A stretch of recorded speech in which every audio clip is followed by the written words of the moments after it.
This episode of Inside Voices is sponsored by Lecky Scotland. You can build inquisitive and positive mindsets towards maths with Primary Maths for Scotland. It's a whole school scheme developed specifically for Curriculum for Excellence. With teacher guides, textbooks, assessment packs, it provides everything that teachers need. You can find out more about this by visiting leckyscotland.co.uk.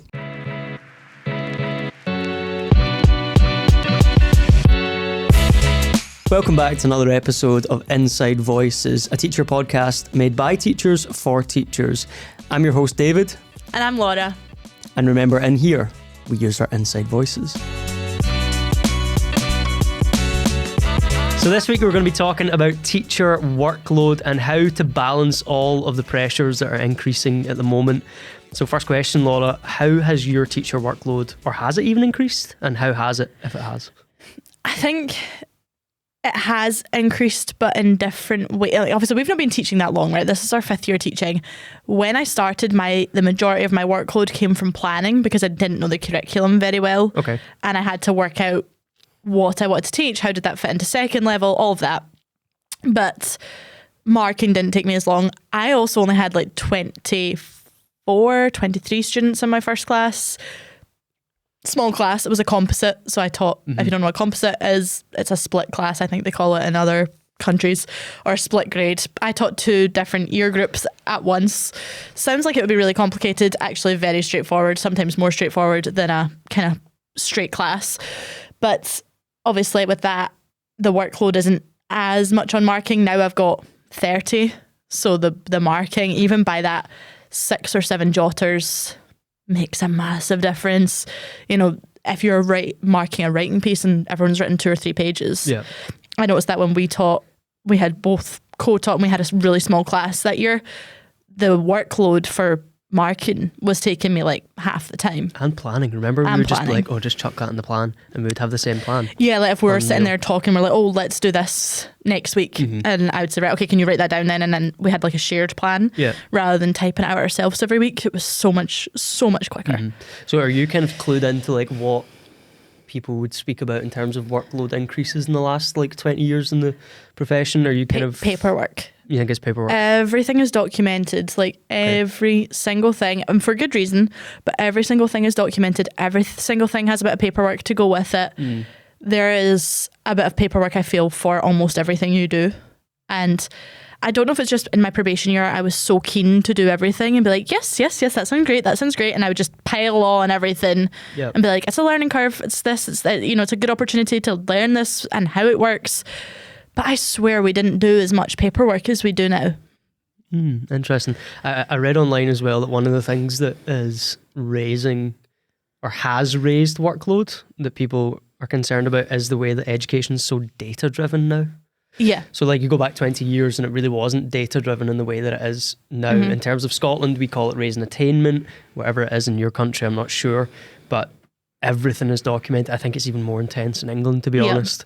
Because they've got SATs, don't they? Yeah. So and like, I think they mark the SATs themselves, whereas in Scotland we do S and SAs. So and they're online.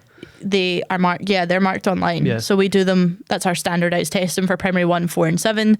But they're marked, and then we get the data back. We still have to input it into other things, but generally, like, you think about it, in our teaching career, we have to do, data for well-being, which probably wasn't done back in the day, 20, 30 years ago. You didn't do well-being surveys and things like that, and all your Shinari. So in Scotland, your Shinari indicators, your GIRFET, getting it right for every child, all that's come in in the last 20 years, which is new. You do data for all, curricular areas. You do your tracking meetings where you track the levels of all the children. You have data for like, what else do you have data for? I can think of any other examples. 2 examples. 2 examples. No, but I know what you mean. Everything is measured or measurable now. Whereas before it might have just been like, okay, they got a level F and they're reading and that's it. Yeah, but then also a lot of it is, okay, here's your data, then what are you going to do to improve that data? Yeah. Which then means CPD for yourself to work out how to support those children better, support those learners better. Yeah. So it's a lot of what are you personally going to do? And whilst your school supports you and they'll put on CPD for the whole school, you know, based on what's in the improvement plan, what do you need to work on? There's still things that personally as an educator you need to work on, and then the responsibility is put on you personally to go and sort it. But that's so time consuming, and it's CLPL is a big part of what we do, of course, but it's something that I think just makes the workload quite overwhelming sometimes. Yeah, I mean, we're kind of used to it because it's always been the way for us. And to be fair, in the last couple of years, there has been a big push to reduce teacher workload. Whether that is just lip service or not, I don't know, because you have to measure it over time. Yeah. But, and we're talking from like government level, whether it's lip service or not, but like there has been initiatives and things to reduce teacher workload, and we'll see if that impacts at all. But in our case, like it's always been like this. I'm talking about like teachers that have been teaching for 20, 30 years, and they are coming out and categorically saying, no, this is not what it used to be like. Yeah. And all these initiatives are great. And, you know, I fully stand behind the fact that a teacher should be up on their professional learning. Yeah. A teacher should be using data to drive their it should be success. Reflective. Yeah, it should be reflective, absolutely. Should totally be using data to drive success in their class for the best. Or like you can use data in such great ways to get the best out of your learners. For example, we use like Sumdog, and again, not sponsored, but if you want to sponsor us, feel free. Again, they give you reams of data on everything that. Now I could use all of that and it would take all of my time, or I can pick little bits and be like, okay, now I can see what times tables they know. And I can use that in a much more targeted way than I would have been able to 20 years ago. So there are good points to it and you're totally behind it. But I think what you mentioned there is all of the things that are new take a lot of time, and I don't think people fully recognise that. One thing, I don't know if you've engaged in it recently, I know you're doing your Masters, is practitioner inquiry. Yep. Oh, you did one last year. Yeah, that was the play in upper school is the reason... Well, not the reason behind it. Toot your own horn, why don't you? But that was something I focused on, which is now in our practice. It's in my practice and your practice. I looked at play in the upper school and I was measuring the impact on kind of independence and task completion rates. Originally focusing on kind of a target group and then the sort of wider class set, how many tasks can we get through.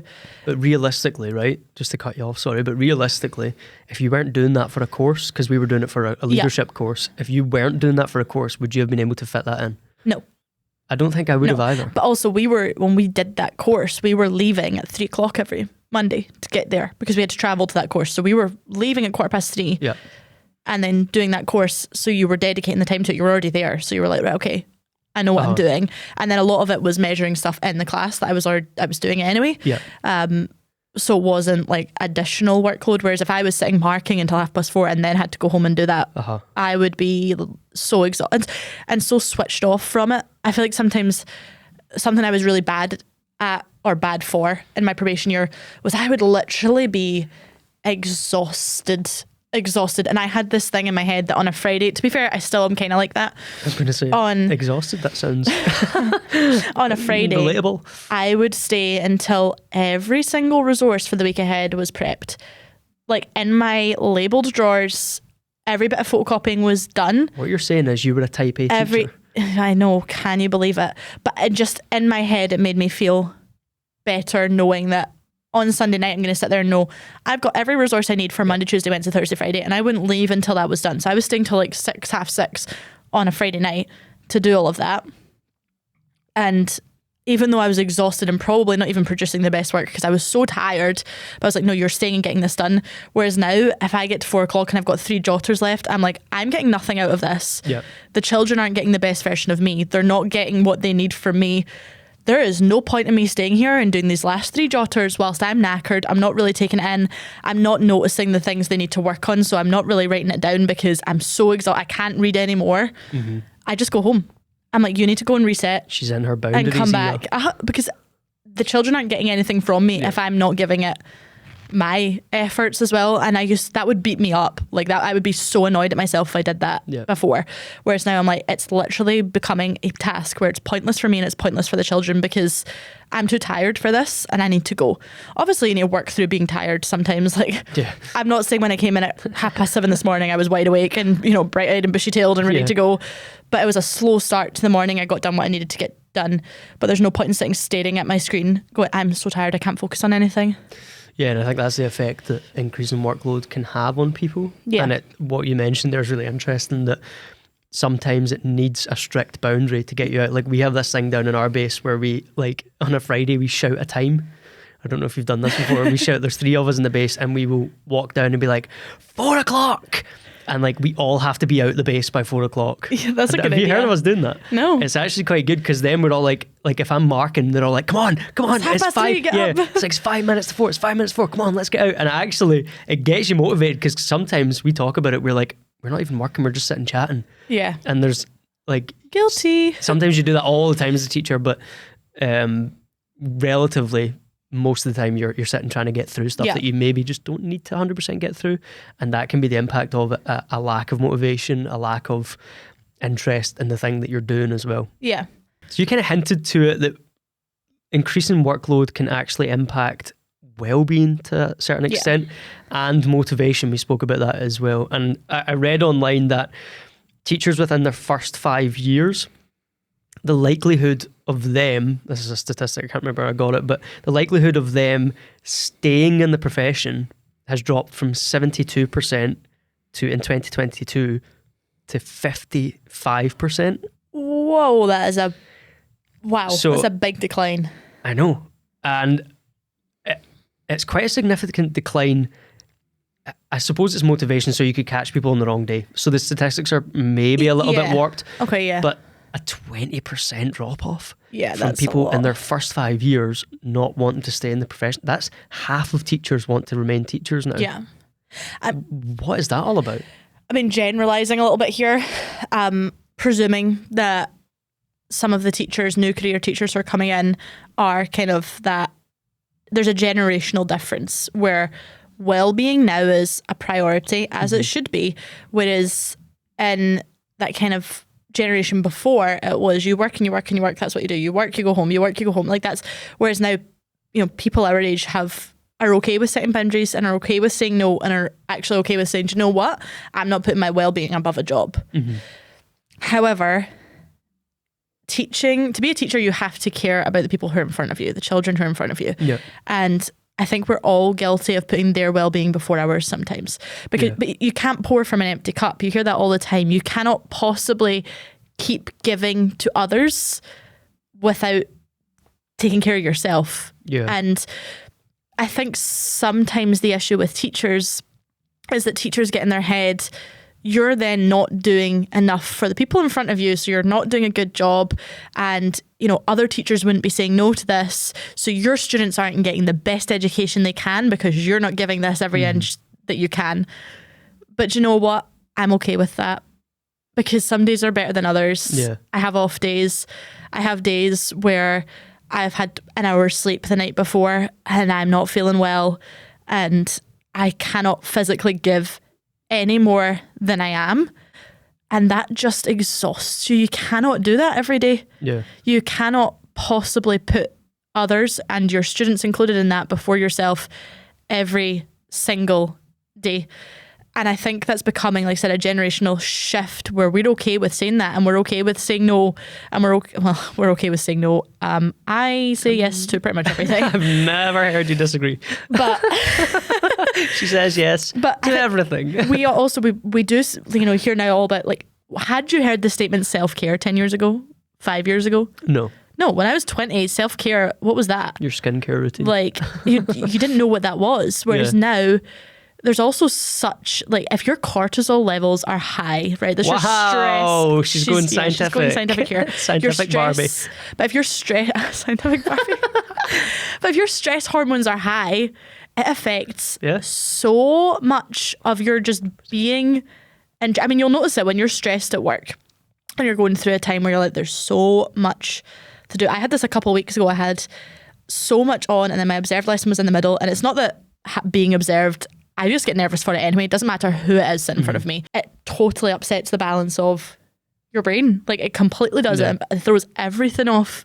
Yeah. So that self-care aspect of what our generation are pushing is just not, I wouldn't have known how to get out of that slump 5 years ago. Yeah. I would be like, what do? I'm just going to sit in this mess and be like this for months. Whereas now, you know, you look and it says, okay, take a screen break or do something you love, go for a walk. Like, all those things you can do to help yourself that I don't think were... No. But people in general wouldn't speak about their well-being 20, 30 years ago. It was very much a private matter that you dealt with on your own, whereas now it's not like that. And I think it's important to note at this point we're talking surface level stuff. Yeah. You know, we're talking a busy day or a stressful week, or, you know, even behaviour issues in your class can still be surface level stuff. Obviously, people out there are dealing with tougher situations, and we would never want to speak to that in that sense. So when we're talking about, you know, a workload piling on, and we're just talking about the daily stresses of the job, not the like kind of not life situations. 100%, yeah, because we would never speak to that when we've not experienced it ourselves. But you know, I think to kind of summarise what you're saying there, there's two things that happen with teachers. Number one, there's a self. I don't know how to put it. I think like a self-critical aspect of it. Yeah, teachers have this kind of teachers have this self-imposed idea that everything has to be perfect a lot of the time. And also, I think there's been a glamorization of teaching online. Now, we're online and we are part of that, to be fair, to be frank. But I mean, quite often I'll put a video on and it's the nice bits of the day. Yeah. And I'm not going to post a thing on TikTok and be like... That just didn't work. Or just be like, I was so grumpy today, I woke up and I did this and I shouted when I shouldn't have shouted. You're not going to post that online, so that stuff doesn't go online. I posted a video of a day in the life like last week or a couple of weeks ago where I was actually, and it was in my drafts for ages because I was like, I'm not going to post this. And it was filmed that day that I had my observation, because I thought, you know what, that would be a nice insight to put up about observations and how that works in teaching, because someone actually commented who was a police officer and they were like, you get observed? Like, that's such a strange concept to me, because obviously in other jobs you forget that people don't come and watch you do your job. Like, it is actually, when you think about it, a really strange concept, because no other job, like, I can imagine my husband sitting there like writing his emails, you know, doing his sales, and then someone comes in and looks over his shoulder and is like, are you writing that email correctly? Let me watch how you do this. You know, it just doesn't happen in other jobs.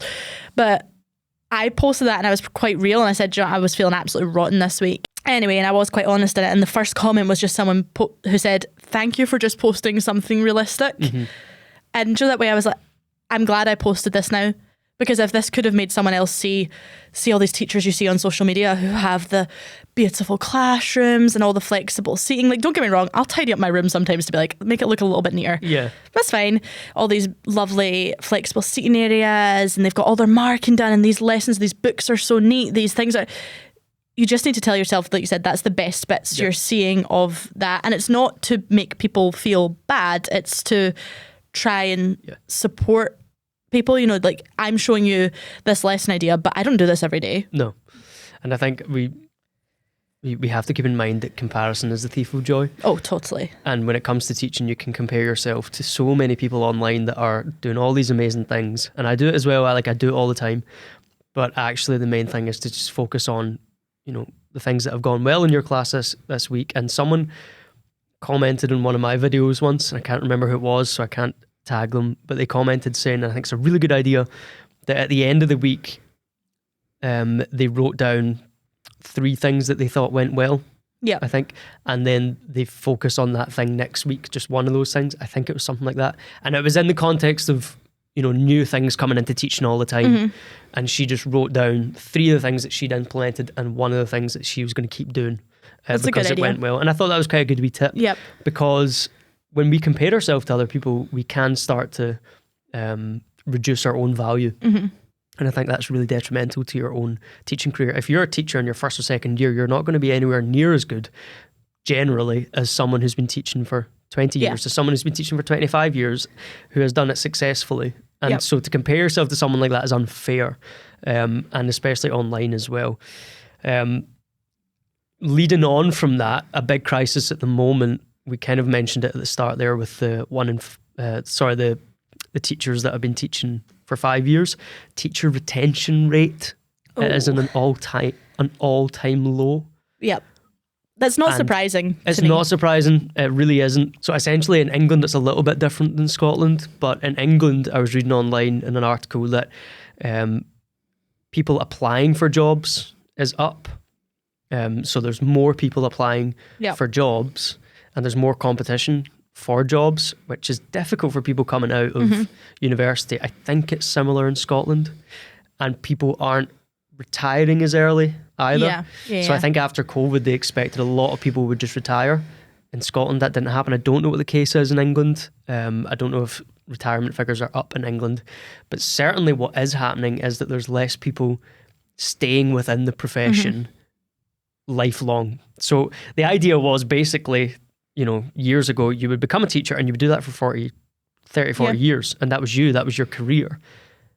Now that's slightly different, because there's lots of people coming out of university older and they're coming to it later in life. There's lots of people coming into the profession for 4 or 5 years and thinking, well, this isn't for me. There's transferable skills there that I can go and use somewhere else. Yeah. And that's something new as well. There's transferable skills. So when I went into university to do teaching, in my head it was to become a teacher. And I had a conversation with a girl once at university. She won't remember having this conversation, but she was like, I don't want to become a teacher. I was like, why on earth? Why are you here? Doing teacher training then? And I can't remember what job she went on to do, but it certainly wasn't teaching. She didn't become a teacher. I can't remember whether it was she worked in a firm or whatever it was she did. But there is a lower retention rate of teachers. Do you think workload has something to do with that? I think so. And I think also as a teacher, your time is just being squeezed from every single angle possible. Yep. If you can do something, you will be doing that thing. And it's a lot of the time you're always wanting to give, this is what I was referring to earlier, you're always wanting to give the best for your children. So I think that's why teachers feel bad saying no, because you care so much for these people sitting in front of you, and not even just the children in your class. You care so much for the wider school community. That's why we run extracurricular clubs. That's why we do lunchtime clubs and after school clubs. And that's why you go to the extra effort to do these things for your school, because you care so deeply about those in it. And I think sometimes from a sort of government standpoint, you always hear people say, and jokingly say, you don't teach for the wage, you teach for the reward. And okay, yes, but I gotta pay the bills.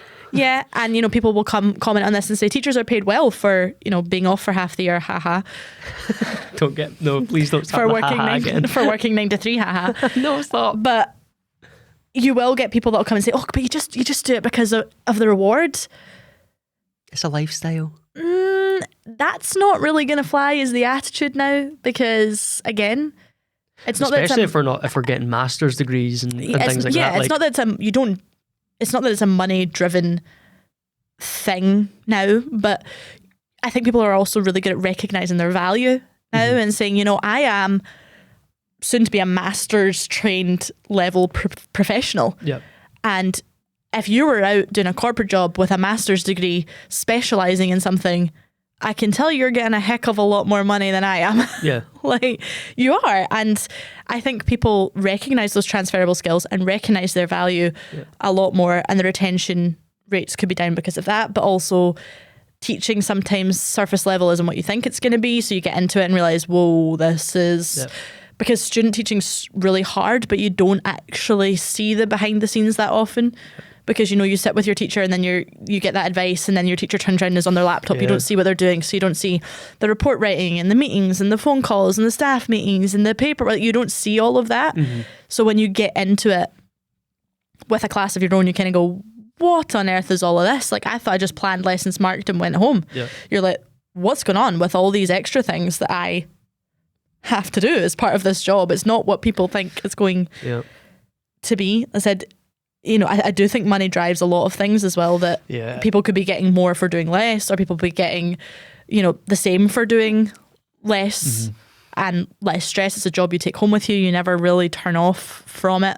I would say when you're on holiday, you notice it because it takes you, October week is always an example for me, because by the time we get to the Thursday of the October week off, I'm like, normal again. Yeah.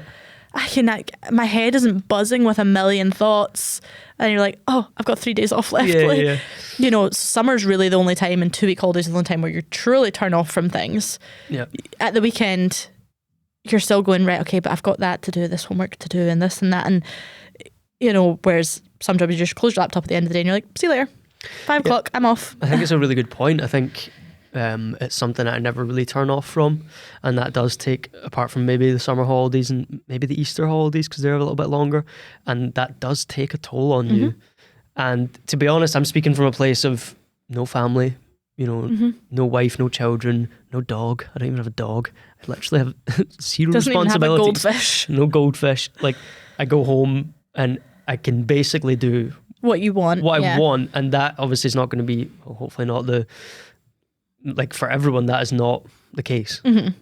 So I'm speaking from a place where I don't know what it's like to go home and have to, you know, pick up the kids from football and drop them here and pick them up from Gran's, or do their homework at night, get their reading done, do the whole nighttime routine, then think about you, and then think about the work that you've got to do. And I still have work to think about when I go home.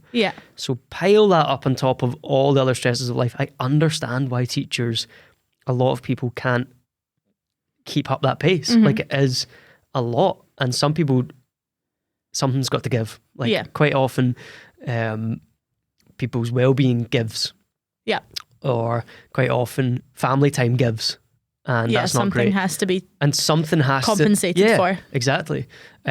Or, you know, you deliver less than the quality that you would like to deliver in school for a period of your life, and that's understandable as well. So I think there's massive implications of workload increases on teachers being retained within the profession as well.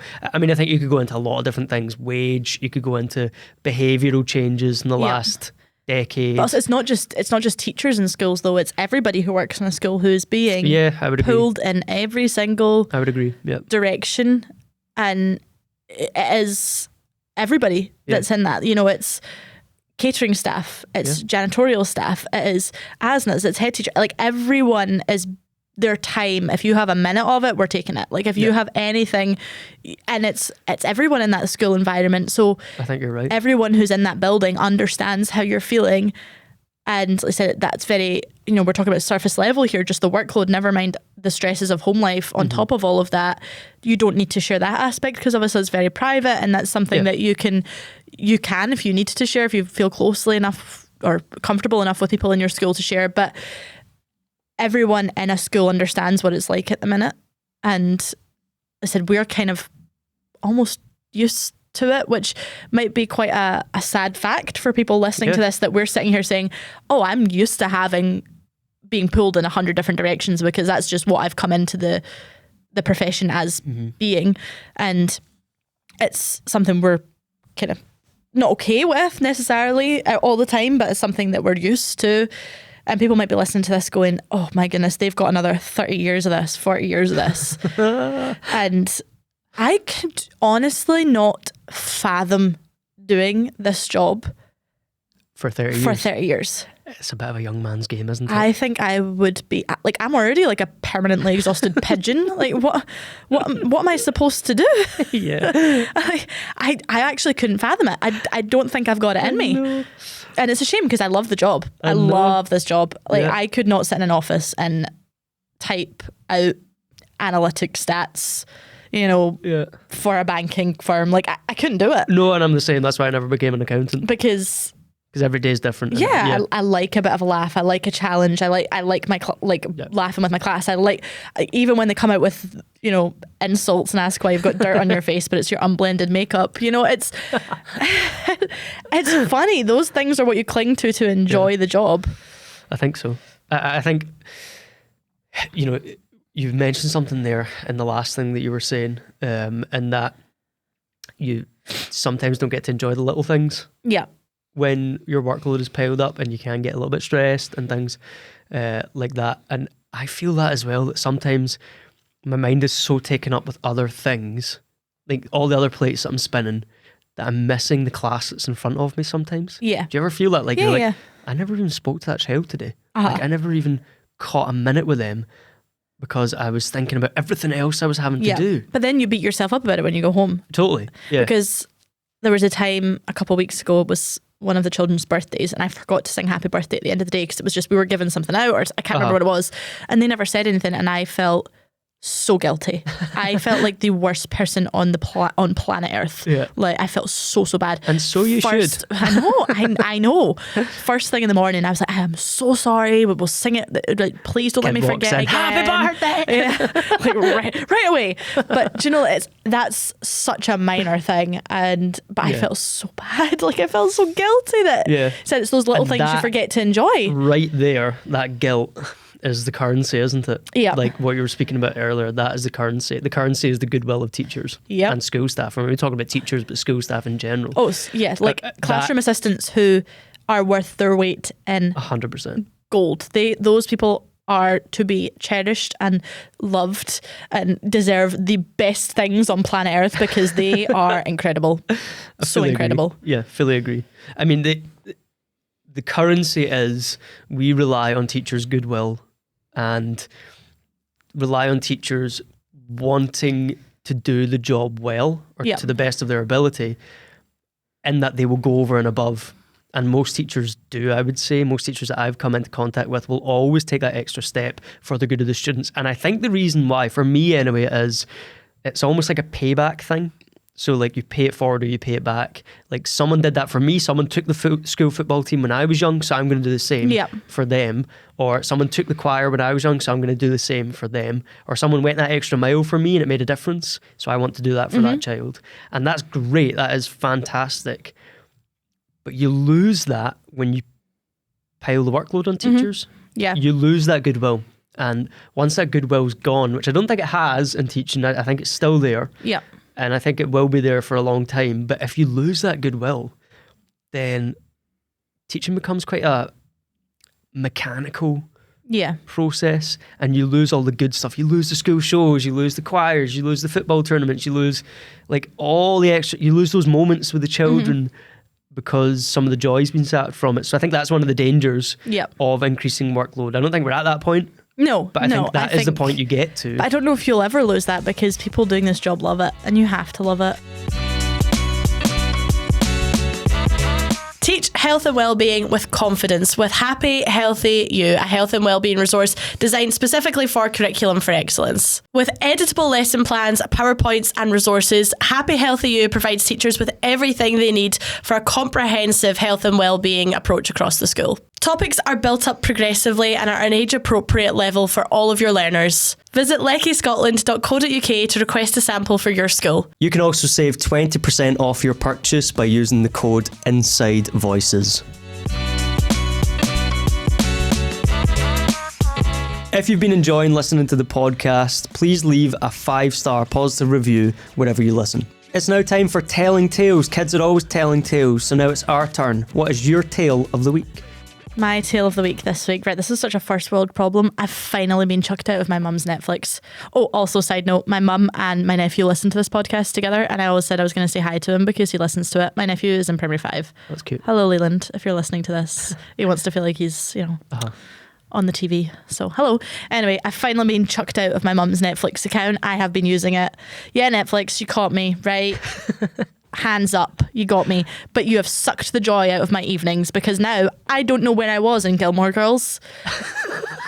I've rewatched it about 7 times. However, I would love to know what specific episode I was on at what specific time. Now I don't know. Not only are you charging me to watch your shows and I have to pay for it myself like an adult, I know. How shocking. I also now don't know where I was in all of my shows. I don't know what movies I've watched. I don't know where I am in my episodes. And see, if you're going to kick me out, at least give me the option to get that data back. Like, can I just say, right, okay, you got me. Or a message. And I'm going to be honest, I'm not going to say I'm on holiday right now. I will pay you, but I want my data of where I am in my shows. Yeah, that $5.99, was it $5.99? What do they charge nowadays? Oh God, it's actually quite expensive. I was surprised. Like, thank you, Mum. For all those years. I don't think she even watches Netflix, that's the thing. And then she's been chucked out of my Disney Plus, so I feel like it's kind of okay. But the person who is on is the lead household of Netflix isn't even my mum, because my father-in-law watches it so often that he is down as like the You've just main. outed him. He's going to get kicked off now I've as already well. told him it's fine. He's down as the main person because he's the one who watches it the most. So I messaged Daniel. I was like, he's working down south, and I was like, can you still go on Netflix? He was like, yeah, it's working. I was like, why are you the main person on this? Anyway. Wow. And I think that's just everything. I think that just speaks to everything that's wrong with the culture at the moment. Such a first world problem, but I want my Gilmore Girls details. They're just money grabbing. They're just being so corporate. I want my, yeah. And also, where did Legally Blonde go? That's my other thing. Where did it go? Where did Legally Blonde go? I've never actually seen that. I know. I've never seen it. I know some quotes and things because people quote it all the time, but I've never seen Okay, it. yeah, but I I want it back. Cool. I just don't think it would be up my street, to be honest. I think you'd like it. Okay. Well, I can't get it now on Netflix, No, can you I? can't. And you're not using my account because that's mine now. So obviously we've spoken quite a bit about increasing workload. I think, to be honest, we're not reinventing the wheel here. Like every teacher probably knows that workload is up. Yeah. I don't think that's news to anyone. No. And I think probably a lot of people know that it impacts well-being, and a lot of people know it probably impacts teaching and lessons as well. I don't know, maybe that's news to some people.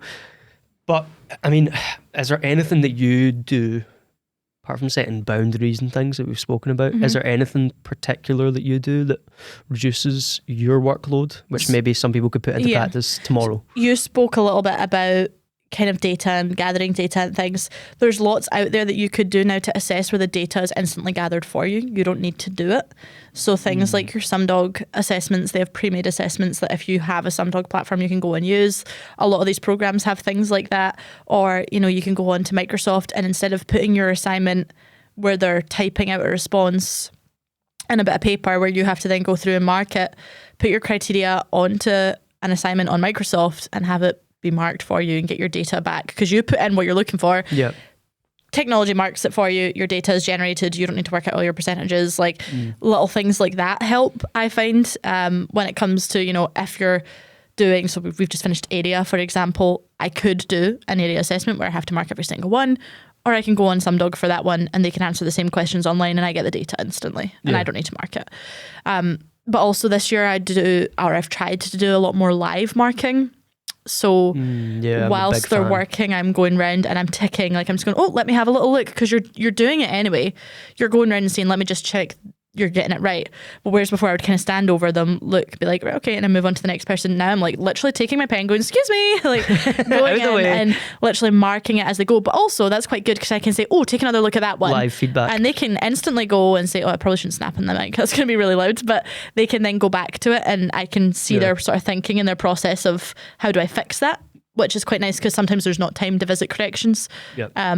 So that's something that I would really recommend if you're not live marking. You don't need to do it for everything, but if your class are settled and you're not being pulled in a million different directions, live marking has saved me. And there's something so satisfying about your jotters being piled up and you've live marked every single one, like 95% of it. There's maybe a couple questions you need to go back and mark, or like you need to add a little comment or something. Yeah. But knowing you've done 95% of it and this marking is going to take you 15 minutes to finish off and then you have the time to do everything else, like that is such a good feeling. So if you're not live marking or trying live marking, try it. I mean, I don't think we're at the point where we're not doing marking at all because that obviously needs to be, you need to assess. I know people say just don't mark, but there needs to be some sort of right or wrong involved. Maybe you don't need to write screeds and screeds of comments. Like I think that's changed for the better. Like, you know, when I started teaching it was long comments. Oh my goodness. But it's not now. Yeah. It's definitely not, which is great. It's certainly not with writing. Our writing has changed. That is a lot of live feedback because we're marking it so quickly so that they have that feedback. It's not big, massive comments every time, which takes away less time. But I don't think marking's going to go completely ever because they do need to know if they're right or wrong. Yeah, I mean, we spoke to Mr. P about this, didn't we? Mm-hmm. And his kind of line was, you know, when he starts his training, the biggest thing that takes up teachers' time is marking. It's still number one every time he does his training, and then he makes the joke, just don't mark. Like that's the way to, you know, and we were laughing and having a joke about it and everything. That's all very well to say teachers are expected to mark. So you need to, like, assessment's part of your job. 100%. And to be honest, you need to give that feedback to the children. Now we all know verbal feedback is the best way to give it to the children, massively. But at the same time, you need to have some kind of proof of that in some ways at times as well. So marking's still going to be there. And I think you need to find, like what you're saying there, ways to reduce that. So live marking is a way that you use. For me, I quite often use, this is not reinventing the wheel, but peer assessment, self-assessment.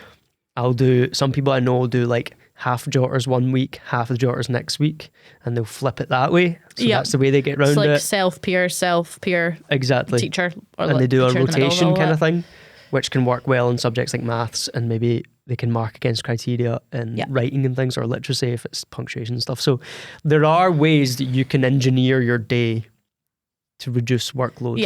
But I think you've got to be really kind of purposeful about it. Absolutely. It's not just going to happen. Kids Bop are going on tour with the Kids Bop Never Stop live tour. There are 11 dates across the UK, all in the Easter holidays. It's fun for all the family, the ultimate pop concert for kids. You can head to kidsbop.co.uk/tour for all of your tickets and information. Thanks for tuning in to this week's episode of Inside Voices. Come back next week for a festive special. And remember, in here, we use our inside voices.